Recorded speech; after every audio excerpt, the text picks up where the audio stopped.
Iran का नक्शे से मिट जाना, वहां की लीडरशिप को समाप्त हो जाना। इस्लामिक रिजीम की जो सोच रही है वो भी उसका सबसे बड़ा कारण है। क्या ईरान ने प्रत्युत्तर में, प्रतिकार में, प्रतिरोध में जो हमला कर दिया खाड़ी के ही अन्य देशों पर, सऊदी अरब पर, अबू धाबी पर हमला कर दिया, दुबई पर कर दिया, दोहा पर कर दिया, क्या ये उसने खुद के पैर पर कुल्हाड़ी मार ली? क्योंकि जिन देशों को साथ लेकर उसको चलना था, चाहे वो शिया सुन्नी वाली दिक्कतें हों, चाहे इन्हीं सब देशों में अमेरिका के सैन्य ठिकाने भी हो,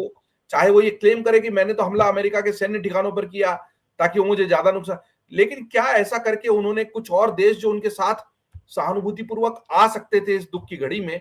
उनको अपने से दूर कर लिया है? जी, जी, बिल्कुल, ये आपने बहुत अच्छा सवाल किया जयदीप जी। और देखिए, मैंने इसको अनेकों चैनल्स पे अभी मैं बैठा हुआ था और मैं लगातार इस बात को कह रहा था कि ये जो रिमेनिंग लीडरशिप ईरान की है और उसने जो ये कदम उठाया कि मुस्लिम जो अदर कंट्रीज जो मिडिल ईस्ट रीजन के हैं, गल्फ स्टेट्स के हैं, उनको टारगेट करना, उनके होटल्स को टारगेट करना, एयरपोर्ट्स को टारगेट करना, उनके ऊपर बेतहाशा मिसाइलें दागना, ये कहीं से भी प्रूडेंस नहीं दर्शाता है, कहीं से भी बुद्धिमत्तापूर्ण नहीं है। और इसको इसको कहते हैं कि एक आपाधापी में, हड़बड़ाहट में जो की गई कार्रवाई, और या उसको मैं जिस जो मैंने फ्रेज इस्तेमाल किया कि विनाश काले विपरीत बुद्धि, इस तरीके की जो स्थिति है वो इस ईरानियन इस्लामिक रिजीम के अंदर प्रिवेल करती हुई दिखाई दे रही है, जो कि इसके जो रिजीम के कोलैप्स का जो प्रोसेस अभी वर्तमान समय में मेरे असेसमेंट के मुताबिक चल रहा है, वो और अधिक इंटेंसिफाई हो सकता है अगर वो इस तरीके के कदम उठाएंगे और अपने ही जो मुस्लिम वर्ल्ड के जो राष्ट्र हैं उनको अगर टारगेट करेंगे तो उनसे जरा कहीं भी वो सिंपैथी, सपोर्ट और या किसी मीडिएशन इत्यादि का जो एफर्ट्स जो कतर और अन्य जो राष्ट्र हैं वो लेते रहे हैं, वो भी और करना बंद कर देंगे और सारा कुछ वो अमेरिका और इसराइल के फेवर में जाकर के अपना जो भी आगे का स्टेप है वो लेंगे। और ऐसे में ये जो ईरानियन रिजीम है वो फर्दर आइसोलेट हो सकती है। अभी भी आप देखिए जयदीप जी, तो ये ईरानियन इस्लामिक जो रिजीम है वो बिल्कुल आइसोलेटेड नजर आती है, उसके साथ कोई खड़ा नहीं दिखाई देता। और रशिया और चाइना जाहिर है कि उसमें इंटरवीन नहीं करने जा रहे हैं, ये बात बिल्कुल स्पष्ट है। और ये जो ईरानियन इस्लामिक रिजीम के लिए, मैं पहले भी इस बात को कह रहा था कि यदि डे बिफोर एस्टरडे यदि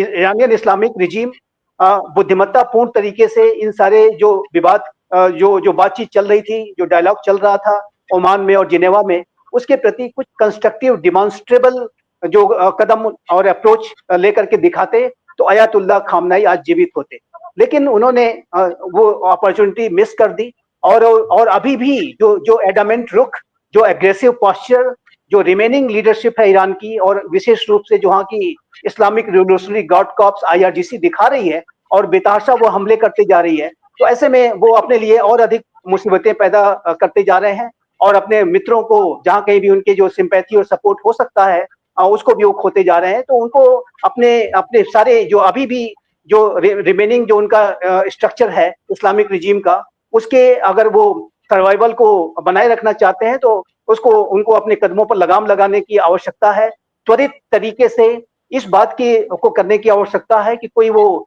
डायलॉग के और किसी तरीके के नेगोशिएशंस की तरफ बढ़े। यद्यपि कि यूनाइटेड स्टेट्स ऑफ अमेरिका के राष्ट्रपति डोनाल्ड ट्रंप ने कल जो एक 8 मिनट का एक वीडियो जारी किया था, उसमें उन्होंने इस रिमेनिंग जो लीडरशिप है इस्लामिक रिजीम की, उनके समक्ष दो ऑप्शंस रखे थे। पहला ऑप्शन ये है कि जो इस्लामिक रिजीम क्या, विशेष रूप से आईआरजीसी की उन्होंने चर्चा की, यदि आईआरजीसी के जो कमांडर्स हैं या जो ईरानियन मिलिट्री है उसकी जो लीडरशिप है या उसके जो सैनिक हैं, यदि वो हथियार डाल देते हैं तो उनको पूरी इम्यूनिटी अमेरिका देगा, इस बात को उन्होंने कहा था। लेकिन यदि उन्होंने कन्फ्रंटेशन का रास्ता अभी भी अख्तियार किया और यदि वो अमेरिका और इसराइल को टारगेट करने की उन्होंने फर्दर कोशिश की, तो उन्होंने एक शब्द इस्तेमाल किया, सर्टेन डेथ। और ये जो ऑप्शंस रखे थे, लेकिन वर्तमान समय में अभी तक जो डेवलपमेंट्स हो रहे हैं उससे तो ऐसा लगता है कि इस्लामिक रिजीम की जो रिमेनिंग लीडरशिप है वो अभी भी कन्फ्रंटेशन के रास्ते पर ही है और ये ज्यादा लंबा ये कर नहीं पाएंगे, क्योंकि इनके जो मिसाइल के जो जखीरे हैं उसमें डिप्लीशन लगातार हो रहा है और वो रिप्लेनिशमेंट उसका हो नहीं सकता तुरंत। तो ऐसे में जो आने वाले, और अमेरिका का और इसराइल का जो एक, जैसे कि अभी आज ही डोनाल्ड ट्रंप ने एक बयान दिया है कि अगला जो अमेरिका का एक्शन होगा उसके बारे में ईरान के रिजीम ने कल्पना भी नहीं की होगी कि हम किस तरीके की कार्रवाई कर सकते हैं। तो ये जो बुद्धिमत्तापूर्ण उनके लिए यही होगा कि यदि वो अपने स्ट्रक्चर्स को, रिमेनिंग स्ट्रक्चर्स को इस्लामिक रिजीम के अगर बनाए रखना चाहते हैं, तो डायलॉग और नेगोशिएशंस के इंडिकेशंस दें, उसकी तरफ बढ़ें, वो ज्यादा बुद्धिमत्तापूर्ण होगा। अदरवाइज ये पूरी इस्लामिक रिजीम आने वाले समय में, आने वाले दिनों में वाइप आउट भी हो सकती है। ऐसी संभावनाएं ज्यादा गहरी होती हुई दिखाई दे रही है, जैसा वो एक्शन अभी ले रहे हैं। तो बहुत दुर्भाग्यपूर्ण होगा, दुर्भाग्यपूर्ण इसलिए कि ईरान दरअसल दुनिया के नक्शे पर एक बड़ी सभ्यता का भी प्रतिनिधित्व करता है। ईरान से, फारस से सभ्यता के पदचिन्ह शुरू हुए हैं और दुनिया के सभ्यता के जो पूरी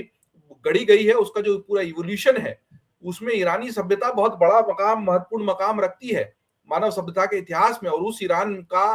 उस वहां पर जो ये अब नई रिजीम है, इसके निर्णयों की वजह से इस तरीके से नक्शे से मिट जाना, वहां की लीडरशिप को समाप्त हो जाना बड़ा चिंता का विषय होगा। और आपने बहुत अच्छे से समझा दिया कि किस तरह उन्होंने गलतियां की है। समझदार नेतृत्व के अभाव में किस तरह राष्ट्र पतन की ओर बढ़ते हैं। नेतृत्व में बुद्धिमत्तापूर्ण समझ नहीं हो तो खतरों को बिना भापे किस तरह से मुश्किल परिस्थिति में भी प्रतिकार करने एक बात मैं और कहना चाहूंगा जी। जदीद, एक बात मैं और कहना चाहूंगा जो कि बेहद महत्वपूर्ण है। देखिए, ईरान की आज जो इस्लामिक रिजीम की ये जो स्थिति हुई है, उसके पीछे जो एक क्लैश ऑफ सिविलाइजेशंस, यानी सभ्यताओं के बीच में टकराव को कराने की जो इस्लामिक रिजीम की जो सोच रही है, वो भी उसका सबसे बड़ा कारण है। जो 7 अक्टूबर 2023 को हमास ने इजराइल के ऊपर सबसे बड़ा आतंकी हमला किया, उसका जो रियल रीजन, जो मूल जो कारण था, वो ये था कि इजराइल की जो सुन्नी अरब वर्ल्ड के राष्ट्रों के साथ बातचीत की प्रक्रिया चल रही थी, जिसको कहा गया normalisation process, peace process, regional integration process, जो 2020 में अब्राहम एकॉर्ड साइन किए गए थे। उसके और अब्राहम एकॉर्ड डोनाल्ड ट्रंप, राष्ट्रपति डोनाल्ड ट्रंप के पहले कार्यकाल के दौरान वो शुरू हुए थे, और उसमें ज्यूज, मुस्लिम और क्रिश्चियंस के बीच में एक सहमति बनाई गई थी, जिसको कहते हैं डायलॉग एमंग सिविलाइजेशन। ये बहुत ही विजनरी इनिशिएटिव था, इसको मैं बहुत अप्रिशिएट करता हूँ। और ये जो डायलॉग एमंग सिविलाइजेशन की जो प्रक्रिया अब्राहम एकॉर्ड से शुरू हुई, उसके बाद जयदीप जी इसका परिणाम ये हुआ कि यूएई और बहरीन जैसे राष्ट्रों ने इजराइल को रिकॉग्नाइज कर लिया था। अन्य राष्ट्र भी उसको रिकॉग्नाइज, सऊदी अरेबिया इजराइल को रिकॉग्नाइज करने के बारे में गंभीरता के साथ विचार कर रहा था, लेकिन ईरान को यह पसंद नहीं आ रहा था। ईरान को ऐसा लगता था कि ये इजराइल का इस तरीके से अगर सारे राष्ट्र उसको रिकॉग्नाइज करते गए तो इसका तो ये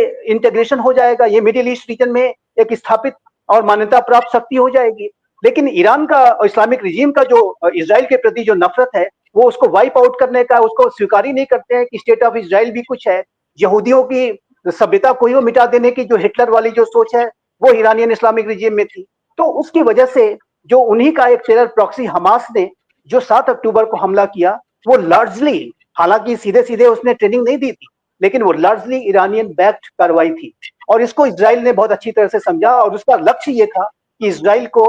के साथ जो अरब वर्ल्ड की जो बातचीत चल रही है उसको तोड़ने का, और इजराइल को फिर से आइसोलेट करने का, इजराइल किसी तरीके से मिडिल ईस्ट में इंटीग्रेट न कर पाए, ये ईरान के इस्लामिक रिजीम की मंशा थी। और इसको जाहिर है कि बेंजामिन नेतन्याहू बार बार इस बात को कहते हैं। यदि आप डोनाल्ड ट्रंप से आज पूछें कि आप नॉर्मलाइजेशन के बारे में क्या सोचते हैं, तो उनका ये कहना है कि मैं चाहता हूं कि फिर से नॉर्मलाइजेशन बैक ऑन ट्रैक हो। और ये जो सभ्यताओं के बीच में संवाद की जो प्रक्रिया चल रही थी, जिसको कि हमास ने तोड़ने की कोशिश की, ईरान ने तोड़ने की कोशिश की, वो फिर से बैक ऑन ट्रैक हो। और अभी मैं एक चैनल पे बैठा हुआ था और इजराइल के जो भारत में एम्बेसडर हैं वो भी उसमें डिस्कशन में शामिल थे, और उन्होंने भी इस बात को कहा कि इस रिजीम के जाने के बाद हम आशा करते हैं कि फिर से ये जो डायलॉग एमंग सिविलाइजेशन की जो प्रक्रिया चल रही थी, जो नॉर्मलाइजेशन की प्रक्रिया चल रही थी, वो बैक ऑन ट्रैक होगी। तो इजराइल,